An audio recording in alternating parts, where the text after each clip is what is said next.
on a second. Hold on a second. We'll exhaust ourselves. No, we're going to exhaust ourselves here. Just a second. Let's conserve our energy. As the evening goes on, you may need it. We've never done this before.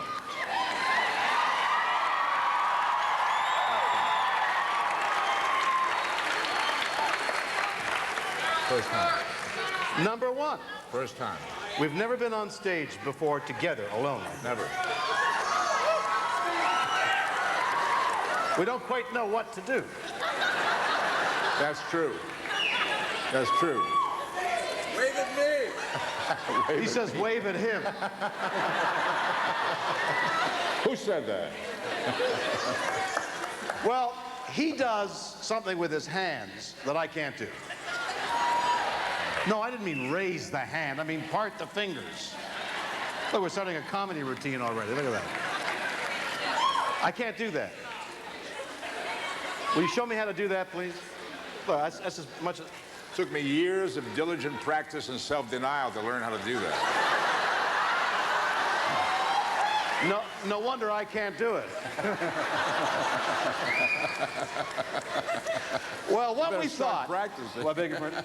Better start practicing. Better start practicing. Thanks. What we thought we'd do is this. We'd talk to you for a couple of minutes beforehand. Can you all hear us way down there in the popcorn concession there? Okay. What we thought we'd do is the two of us would stand out here and introduce ourselves. This is Leonard Nimoy. All right.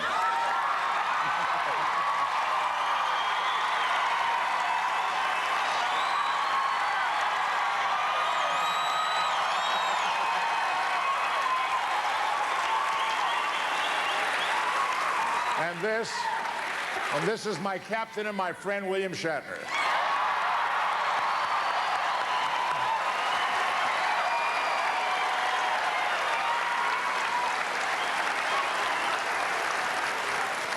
Mine was louder than yours. So far, I think we're doing okay. Okay, now, so that's why one of us is going to get off, and one of us is going to leave the stage for about 5 to 10 minutes. Wait a minute, who's in charge here? They are. So that you'll get to know the individual out on stage. Hang on a minute, just a moment now. Get control. A little respect for the captain, come on. You get control real quickly, you know. So one of us will go off for about 10 minutes, and you'll get to know one of us. Then the other will come out, the other will go off 10 minutes, and then we'll spend the rest of the time together. That's the way we thought it would work, so why not? It'll work just well. Now, who goes first? The only question is, who goes first? Who goes first? Wait a minute. I have a coin. I have a coin. What do you want, heads or tails? Heads. You want heads. Okay. Heads or tails? Okay? Ready? Now, the only thing is, Leonard, you're wearing your glasses and I'm not wearing mine. So if I lie, you won't know. Unless I agree with you, and you won't know. I said heads. Heads? I got tails. You're Goodbye. on first. See you later.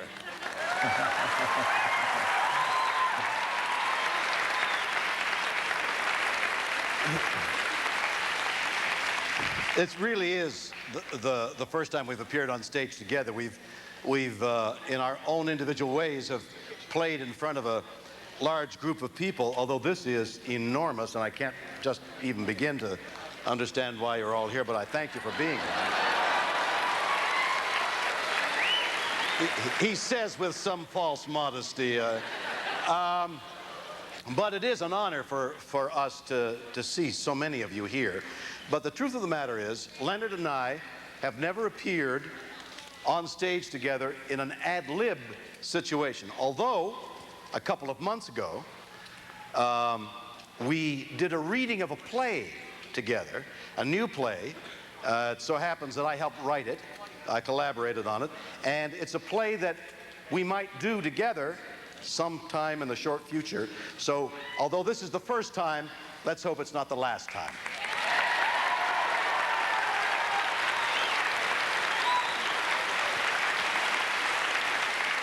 I've known Leonard for 25 years.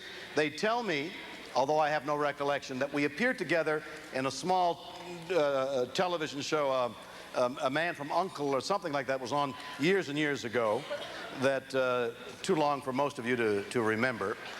But, well, you've seen the reruns then. But in that 25 years, I've come to know him, and I love him very much. He's a wonderful, wonderful man in every sense of the word.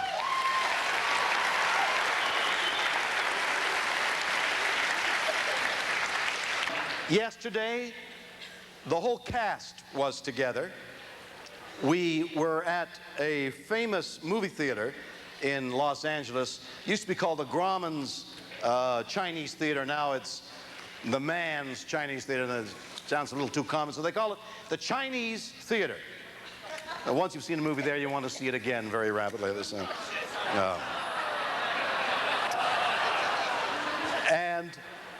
And the whole cast was there because they wanted us to put our names at the, I'm going to call it the Grauman's Chinese Theater, in the front of the Grauman's Chinese Theater. And so, thank you.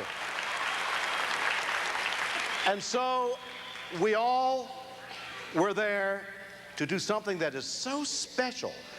Leonard has a star on the walkway there, the star on Hollywood Boulevard, and I have one there too. And that was really an honor, and we're very delighted to have done that. But they asked us to sign our names in cement. I had my jackhammer there. In cement at the Grauman's Chinese Theater, and as I was signing my name, I looked over at the square next to it, and it was Marie Dressler, and Wally Beery, and Norma Shearer, great stars of the silent and the early talkies. I was so impressed with myself. Here's how they had it divided. They had this big square, and they had the top square up here, my name. Next square over here, Leonard's name. In the center, taking up the two squares, was DeForest Kelley.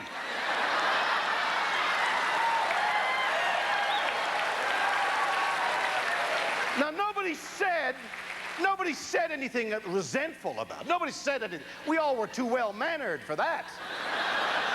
But I'm sure I wasn't the only one who looked askance and said to himself, why is DeForest got two squares? DeForest was so impressed with himself. What I'm about to tell you is the God's truth. He wrote DEFOROT.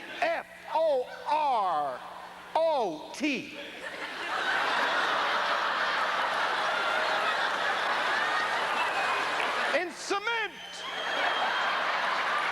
He forgot to spell his name. The man is too old to do any more movies.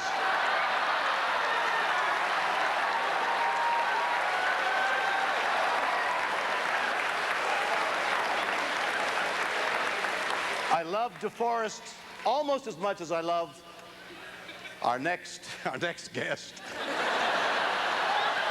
Leonard Nimoy.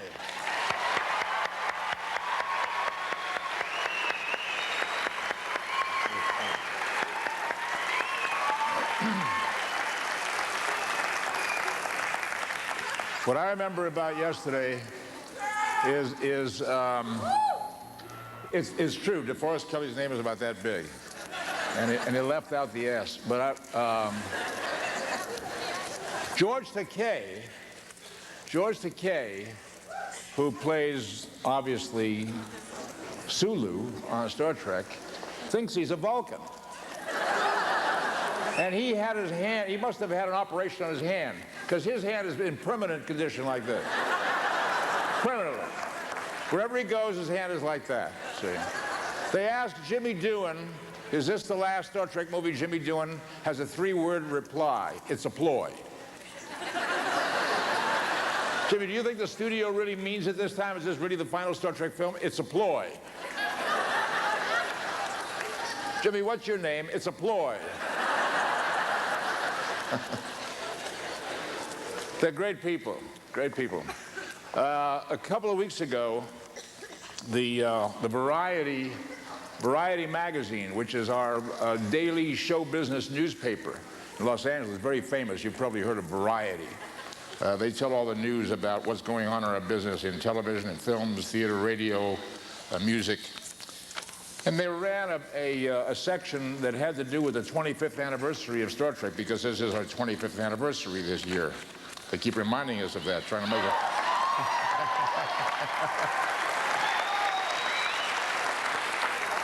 And they did a wonderful thing. I remember about 2 or 3 weeks, maybe a month after we went on the air, I was riding with Bill in an open car down Hollywood Boulevard in the annual Thanksgiving parade. They have this parade that every year, and they ask celebrities, people who are on the new TV shows and what have you, and some of the very old and famous film stars come out, and you ride in a convertible down the street, and there are thousands and thousands of people lining Hollywood Boulevard. It's a big community event.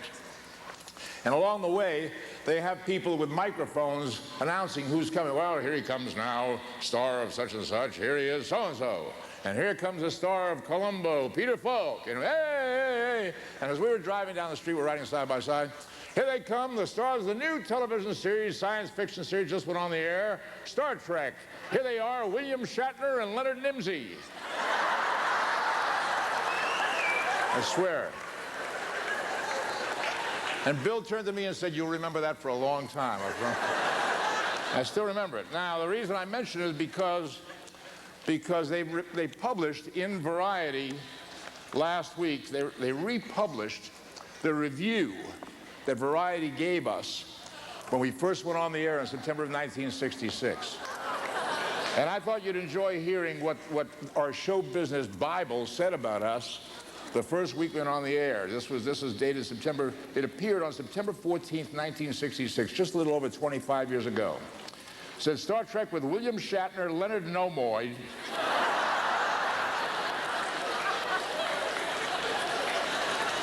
And the rest, DeForest Kelly, Nichelle Nichols, Grace Lee Whitney, George Takei, and so forth. And producer Gene Roddenberry, director Mark Daniels. And it says NBC, Thursdays at 8:30, 60 Minutes, and it says Star Trek won't work. That's the opening line. Then it says an incredible and dreary mess of confusion, trudged on for a long hour, with hardly any relief from violence, killings, hypnotic stuff, and a distasteful, ugly monster. This was a show about a salt sucker, wasn't it? Then it goes on to say, by a generous stretch of the imagination, it could lure a small coterie of the small fry. The performers are in there pitching, but the odds are against them in all departments, script, direction, and overall production.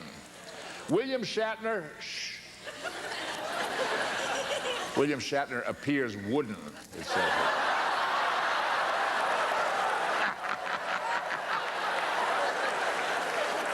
I didn't say it, it says it here, right?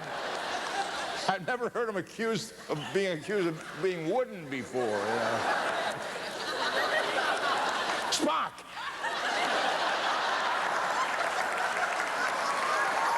Scotty! I need warp speed in 4 minutes, we're all dead. Then it says, the same goes for Leonard Nimoy. Co-starred as Mr. Spock. Listen to this.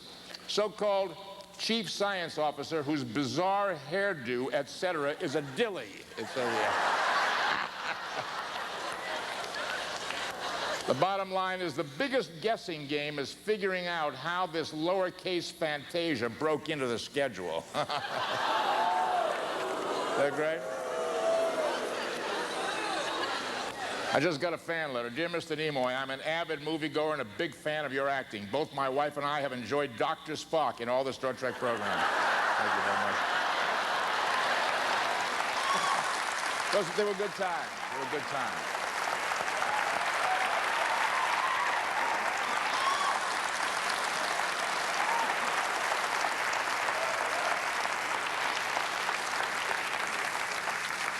There are obviously a lot of questions that Bill and I have been asked over the last number of years about Star Trek, and I think probably those questions are still of interest to some of you here tonight.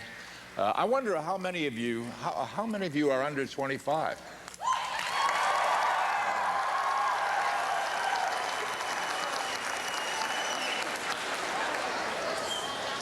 That actually means that you weren't even born when we went on the air with Star Trek. What are you so proud of? Like you had something to do with it?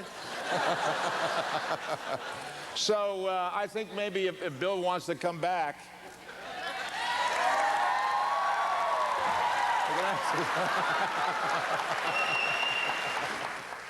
I remember all the years that we were making the series, when I would have to get to the studio at 6:30 in the morning, every morning, and to start to get the makeup on, because my makeup took a little longer than Bill's, a lot longer than Bill's. And Bill would show up around 7 or 7:15, as I recall. And by that time, I'd have the ears on, they'd be working on the eyebrows, and very sleepy. And Bill would come in, oh, I gotta tell you what happened last night. Oh, my horse, and my wife, and my kids. And then I went down the street in the car, and the thing went this way, and the thing went that way. Leonard! Okay.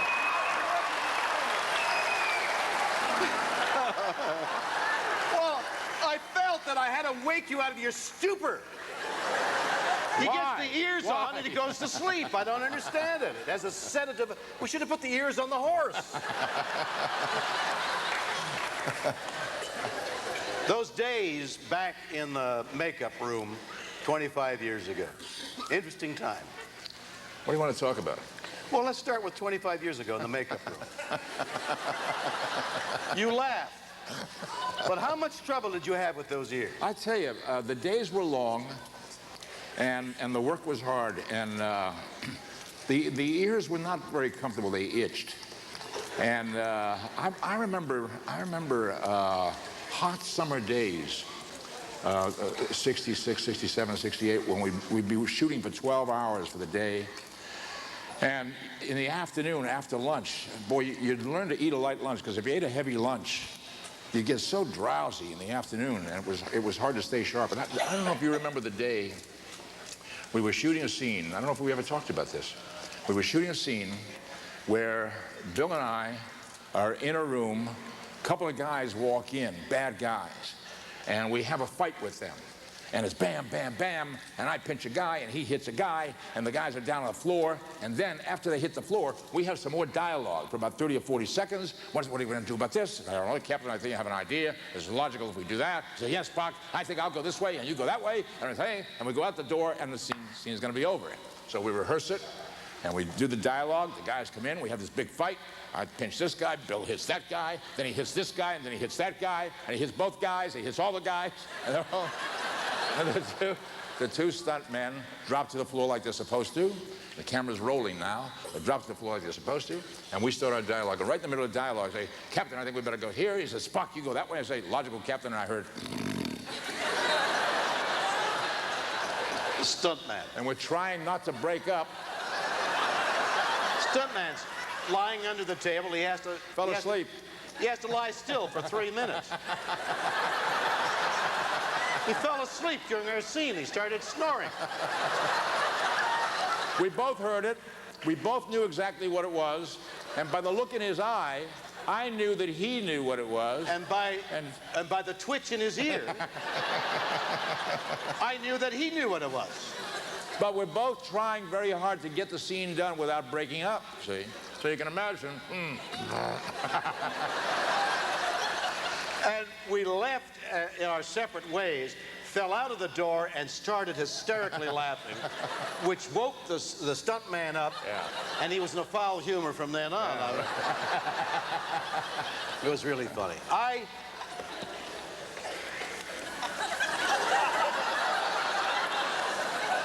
don't know, if somebody hands you something and walks away quickly, that's very suspicious.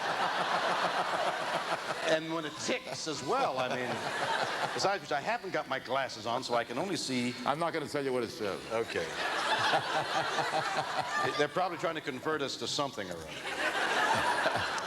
other. What do you tell people when people ask me a lot? I'm sure they ask you. What do you tell people when they ask you what's your favorite episode? Anybody here want to know the answer to that question? Well, you can imagine that after 25 years, you're welcome. You paid your $18 as well. I mean, what the heck? But they're very polite. No, they're very polite. You're right, but I suddenly realized that I had my back to them, and they're very polite. These over here, I don't know about, but they're very polite. Wait a minute. After 25 years, you can imagine that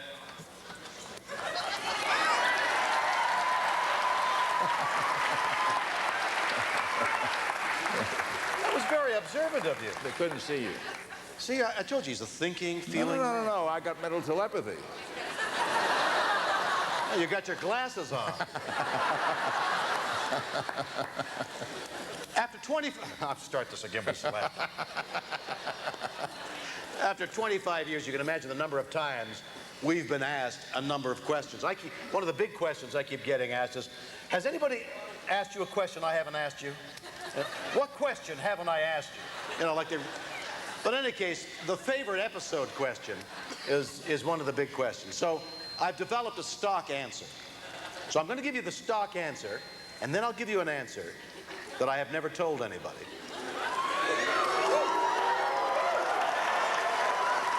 Well, it's the 25th anniversary, and I figure it's time. The stock answer is, I can't remember the episode, it's been so long. It's those episodes in which I played double roles. The most difficult episodes, difficult things to do, to act to yourself and not know what's going on. And then, of course, the fact that these segments were shot so quickly, you hardly ever got to see the script. So one day I walked in, and there I was required to play a girl in my body. How do you do that? What emotional memory do you call on for that? And you have to jump into these things so that's my standard answer. But let me tell you what my real answer is that I haven't spoken to Leonard about, if ever. It's been a long, long time that he's long since forgotten the conversations, but not the episode. And everything I say will come clear. In the first year, we were doing an episode and working very hard. All of us had gotten to know each other, feeling our way through our relationships, both personally and professionally. And my father died in the first year of that. Now that's many years ago, and my memory of my beloved father now is one of joy and purity, and I remember him wonderfully. And the grief has long since gone, and just the joy of having known him, having loved him, and him having loved me remains. That's what happens to those of you too young to know what real grief is yet. But at that moment in time, the pain was awful. My beloved father had died across the country, and I was going to have to fly. It had happened in the morning. I was going to have to fly there in the afternoon, and I had several hours in which I had nothing to do but wait for an airplane. And it was getting close to lunch, and they said, let's break for lunch and everybody go home. We'll not shoot today. Bill is leaving. And I said to the stage manager, to the production manager, please don't. The plane doesn't leave until 5 or 6 in the evening. I don't know what I'll do with myself for these remaining hours. Please let's continue to shoot. And so at the end of lunch, after the tears and the anguish, we started again on the scene that we had been rehearsing all morning. And I couldn't remember a line. The emotion had made me forget. And all that I remember in 25 years to this day is the closeness that Leonard had towards me, not only emotionally, but in actually, like I've seen film on elephants that support the sick and the dying with their bodies. Leonard was close to me. And the cinematographer, Jerry Finneman's father, who had been a cinematographer, had also died on the set some years before. Between Jerry Finneman and Leonard Nimoy, that afternoon was able to pass, and I went to fly to my father, warmed by their love and affection. That was my favorite episode. I've never said that. I remember it. I remember it very well. I remember the day very, very, very clearly. As a matter of fact, I remember what episode it was. It was the episode we were shooting was Devil in the Dark. With the Horta. Remember the Horta?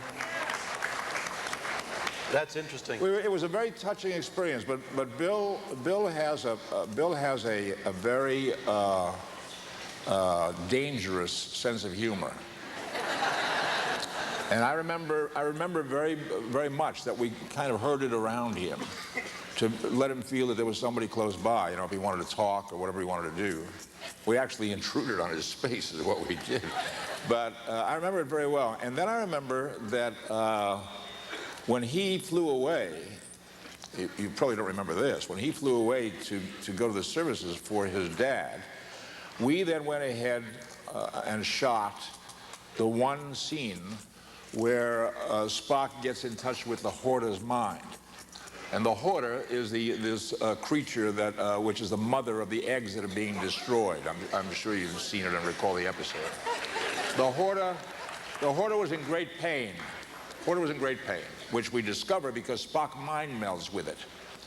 And as Spock gets in touch with this thing, he starts to experience the pain that the Horta is experiencing. And I think I'd said something like, pain, pain, something, it went something like that.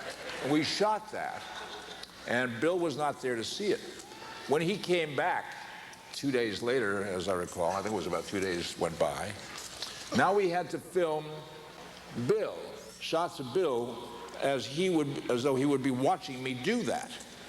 And those pieces of film would be intercut later with the pieces of film of me actually doing it.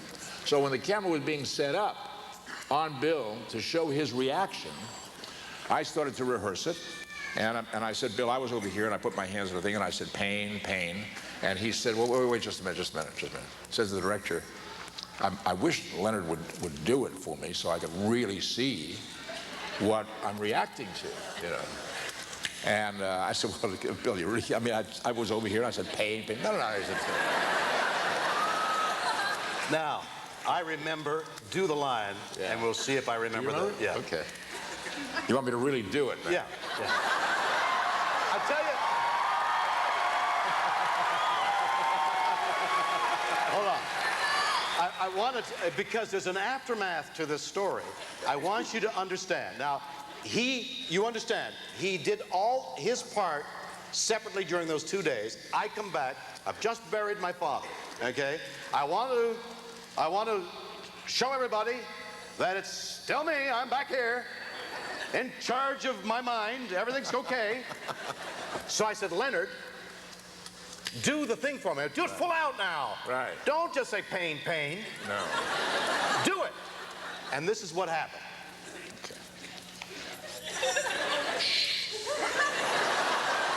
You're on the set now. And I'm looking off at the Horta. Pain. Pain. Get that man an aspirin.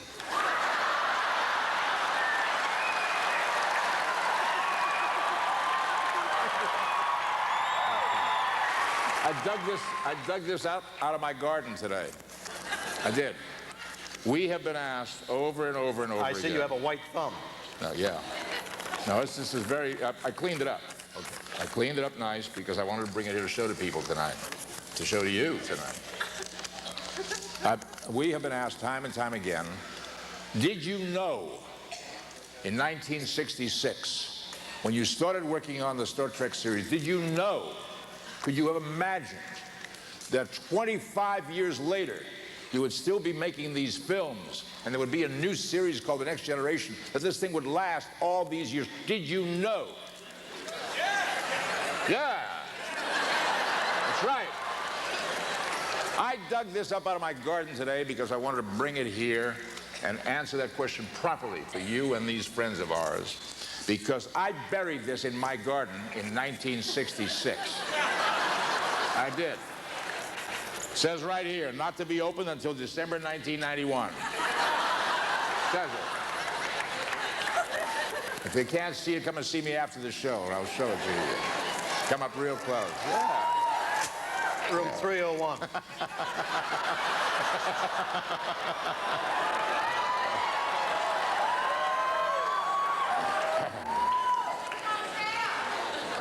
Says here, September 1966. That's the date I wrote this. Says it right there. I predict there will be 3 seasons of this Star Trek series. Then we will be canceled by NBC after 79 episodes. The series will do extremely well in syndication. I even knew that. And in 1979, we will make Star Trek the Motion Picture, followed by 5 sequels. It says it right here. Star Trek VI will open to great response on December 6th, 1991. There.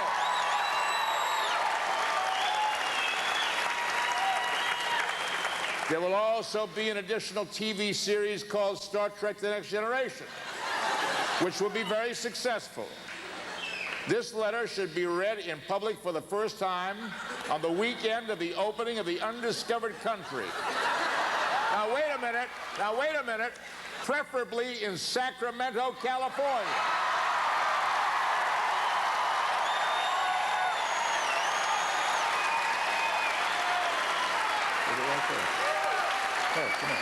Come here. Come here. He is such a liar. Does it say Sacramento, California right there?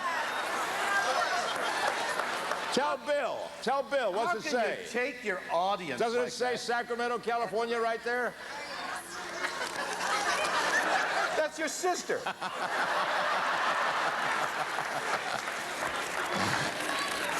I, on the other hand, had no idea. Why didn't you tell me? I thought you knew. No, we had no idea what was going to happen. One of my favorite episodes was when Bill was split into 2, when Kirk was split into 2 Kirks. There was a mean Kirk, there was a nice Kirk. And halfway through the story, the mean Kirk has got the phaser, and he's going to kill the nice Kirk. And if he does, we'll never get Humpty Dumpty back together again.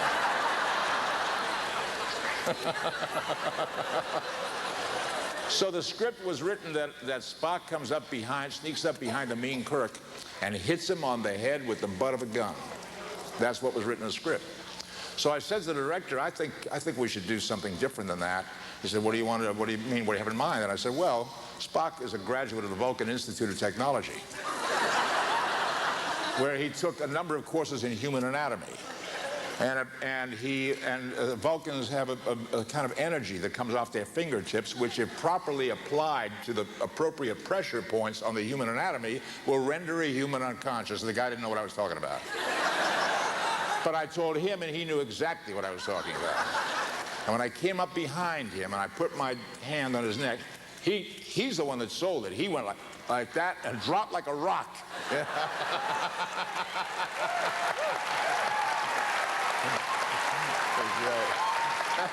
You know, through those segments, it became a running joke, really, as to how strong Spock really was. you know, 5 guys would come and attack the 2 of us, and he'd pinch one. And in the beginning, he'd take a short swing at least one other, leaving me 3 to deal with.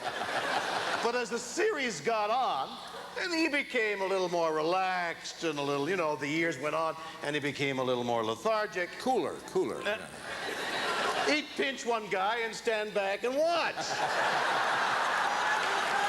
And these stuntmen would beat the heck out of me. I thought this was really flashy.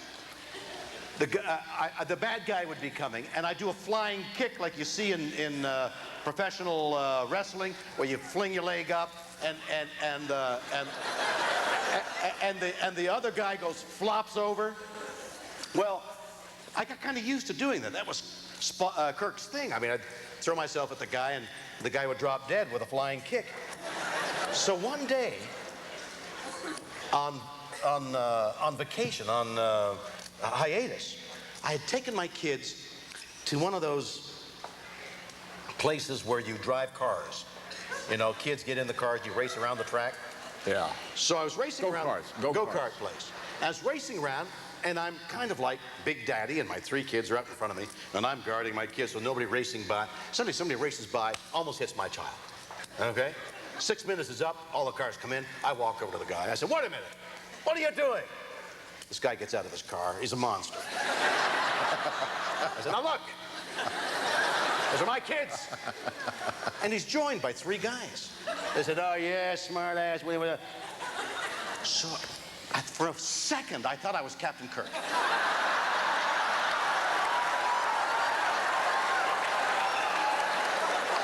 I was ready, and I was just about to launch myself into one of those kicks when my mind clicked ahead. Who's made the law where an equal and opposite reaction? It's a Newton law. That's a Newton law. Yeah. I felt if I lifted myself and I pushed, I'd fall to the ground. And the 3 guys would kick me to death. So I started talking very quickly. "Oh yeah, well, I was just that, my finger in the air." And Yeah.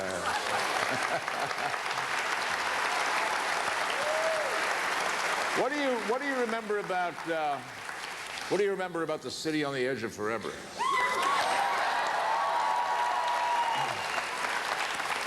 Joan Collins.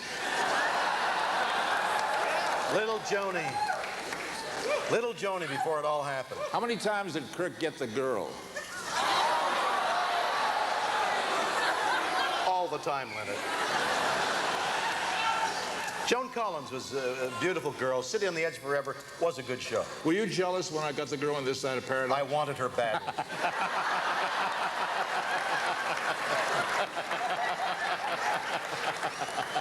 I wanted to sniff those flowers. It flies!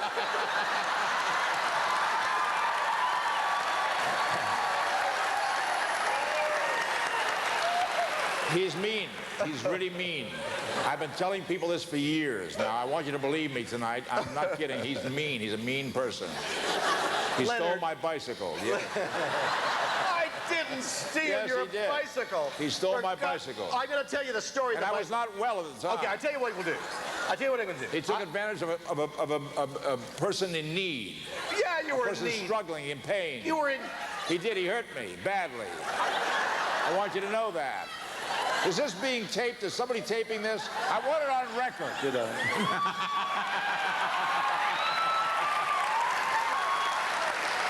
I wouldn't hurt you for the world, Leonard. But the problem was, every time they'd call lunch, you'd get on your bike and bicycle down to the commissary and get there ahead of line. That's the logical thing to do.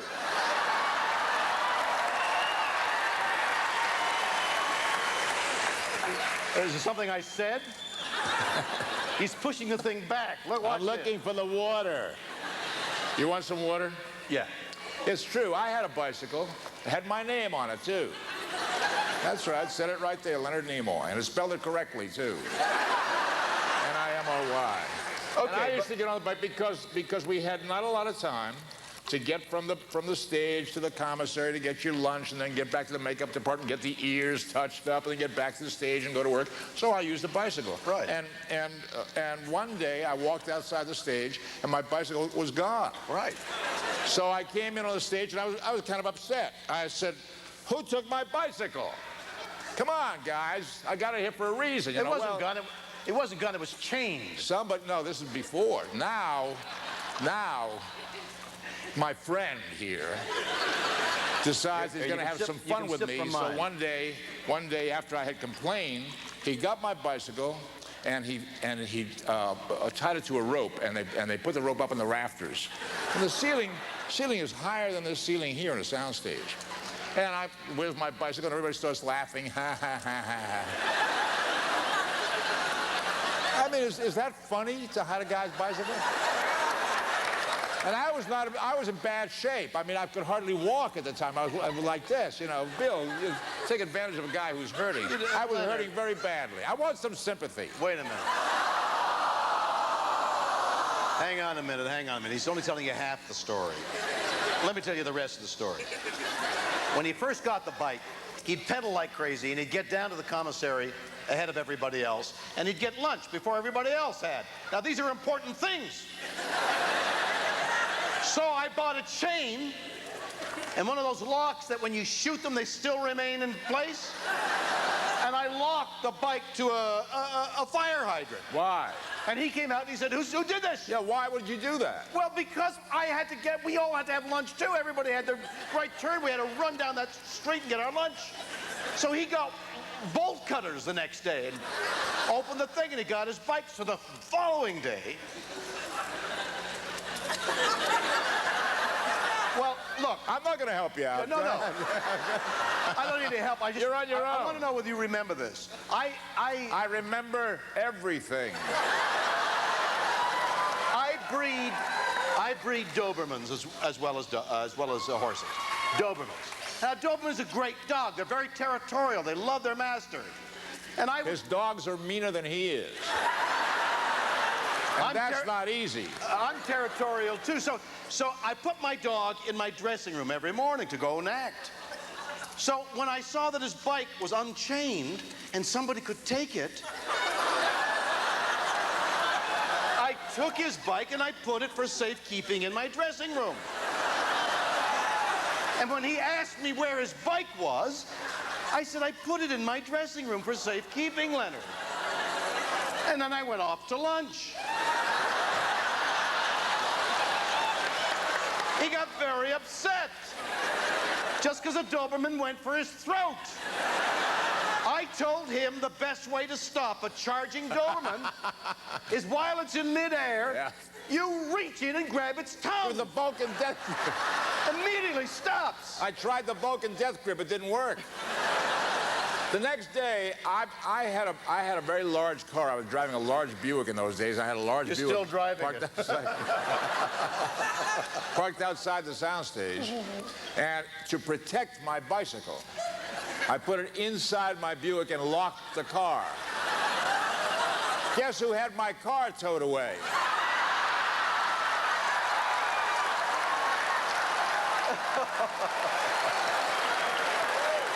This is not a nice guy.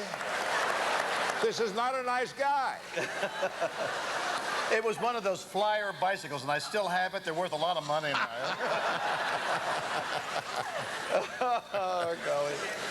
What was your favorite episode, Leonard? Spock's brain. I think we did a good job of putting it back in, don't you?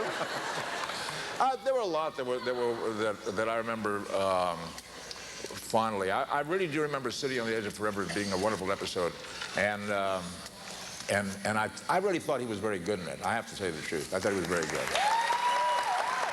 Very good.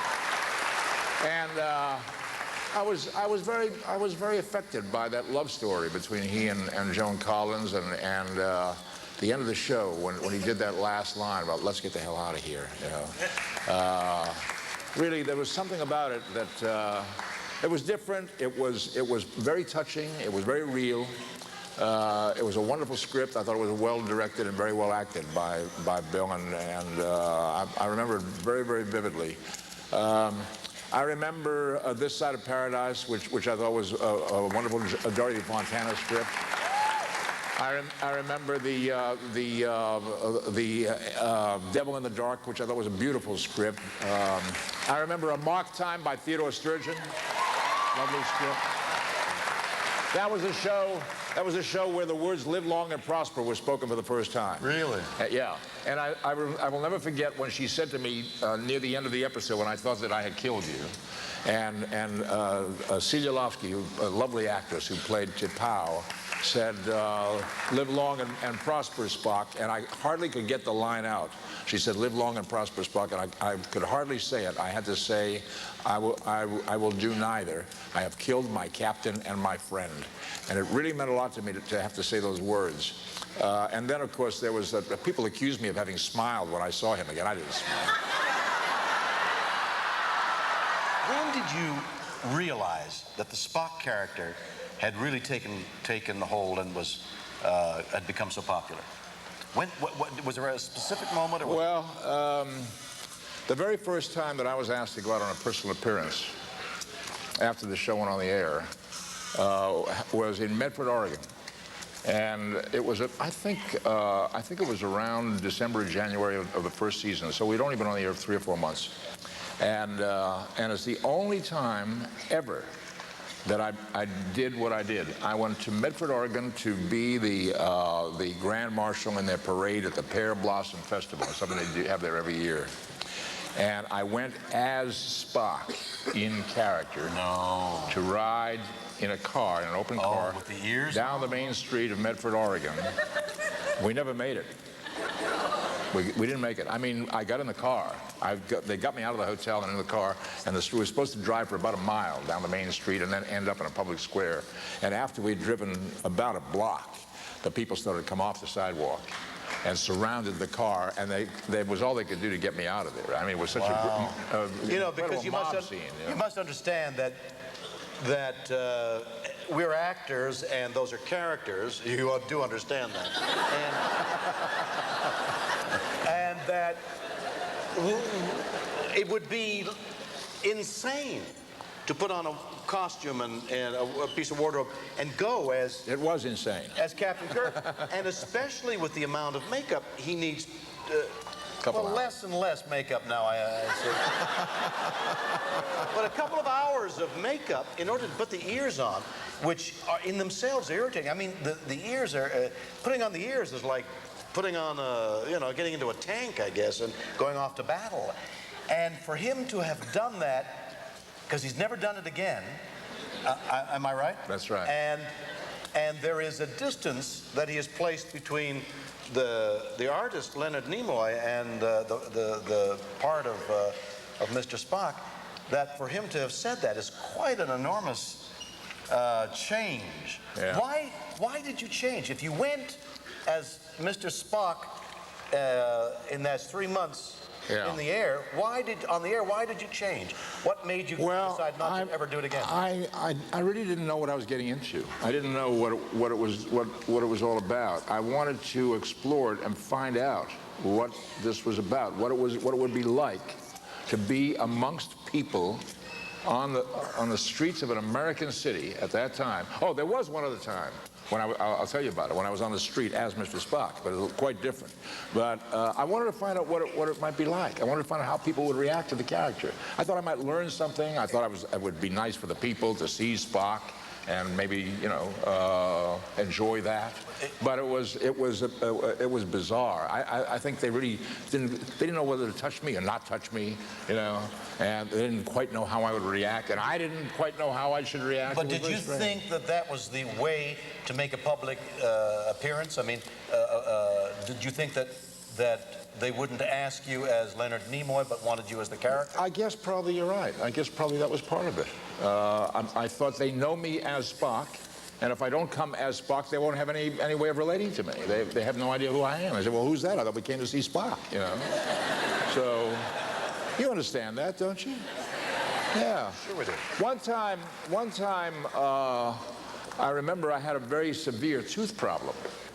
And I had been seeing a particular dentist, and I was in a lot of pain one day. I don't know if you remember this. I had to get off the set. I called my dentist. I said, I'm having a lot of pain on this tooth that he'd been working on.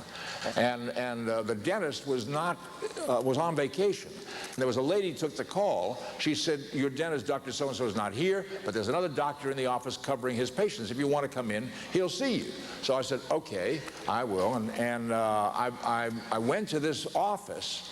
I walked off the stage as Spock, got into my car as Spock, drove up onto Sunset Boulevard and parked the car right in front of this building.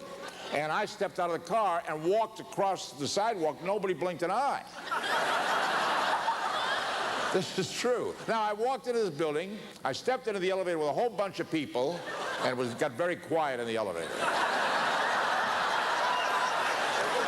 I pressed the button for the floor. I got off of the appropriate floor, floor 10 or whatever it was, and I walked to this office. I opened the door. There was a lady who was sitting there writing as I walked in, as I recall. And I walked in, and I stood there in front of her, and she looked up, and she looked right back down to the paper. Went right on right. She said, yes, what can I do for you? And I said, my name is Leonard Nimoy. I called about my tooth. She said, okay, sit there. The doctor will be with you in a few moments. I sat down. Not a word was spoken. Eventually, she said, the doctor will see you now. Walked me in. I met this dentist, and he said, hello, I'm Dr. So-and-so. And I said, how do you do? I'm Leonard Nimoy. I said, fine. Please sit down and show me where the problem is. I sat down, right here. And he went to work on my tooth, worked on me for about a half hour. And they said, if you have any more trouble, call Dr. So-and-so, who will be back from vacation. They never said a word to me about what is this? What are you doing? Who are you? Are you crazy? Are you sane? Are you safe to be around? You know, is it safe to touch you? Can you imagine what they said about me after I walked out the door? It's the only other time I went out as Spock in public. We had another experience with non-doctors that you and I shared, along with DeForest, as a matter of fact. We have spent hours, as you can imagine, hours upon hours in the makeup room. And everybody, the three of us, every so often look off afar, and a faraway look in our ears. Why does he do that? I told you he's not a nice guy. Can I share this with you? I didn't mean to say ears. I meant to say eyes. We've been talking about your ears for an hour and a half now, and just the word came out of my... faraway look in our eyes. And one day I said to Leonard, do you have a ringing in your ears? And he said, yes, I do. Do you? I said, yes, I do. And DeForest said, so do I. And we looked at each other. We have tinnitus, the three of us. That's a ringing, a constant ringing in the ears. And Leonard said, I know where it's from. We were all on a set. Do you remember the episode? No, I do not remember the episode, no. And the special effects guy had to make an explosion on the set. So he put some powder, and special effects, as we all know from the headlines, from people who've been killed, is more of an art than a science. I mean, they're kind of guessing at what they're doing. So this guy put a load of powder in the thing. The three of us in a big barrel. Oh, yeah, it's in a barrel. Well, Spock, I think we'll, step over this barrel now, Spock. Boom. And explosion. And we were in an enclosed space. Well, the idiot was supposed to have cracked the doors in the soundstage. He never did. There was like an implosion. The concussion hit us in the ear, yeah. And the three of us went like this, and we all trotted off to the same doctor, all in makeup. The guy looked in Leonard's ear and saw all the way through. Okay, listen to me. It's 10 to 10. We've been here a long time. On the other hand, listen, you take that corner, I'll take this corner. I want to thank you very much for coming. It's been a pleasure to be here. This has been as enjoyable an experience for me as it has been for Leonard. I hope it's been as much fun for you as it has been for me. Thank you. Listen, very seriously, wait a minute. very seriously, I would feel a little shortchanged if I didn't get a chance to say to you that we are a couple of very, very grateful people. All of us on Star Trek are extremely grateful to all of you who have been so supportive. We always know that you're there waiting for the work that we do. We always know that you enjoy the good stuff and you forgive us the mistakes that we make. We know that without you, we could not have survived all this time and had this wonderful ride. You have enriched our lives. We hope we've given something back to you. Thank you very, very much. May you all live long and prosper. Thank you. Thank you.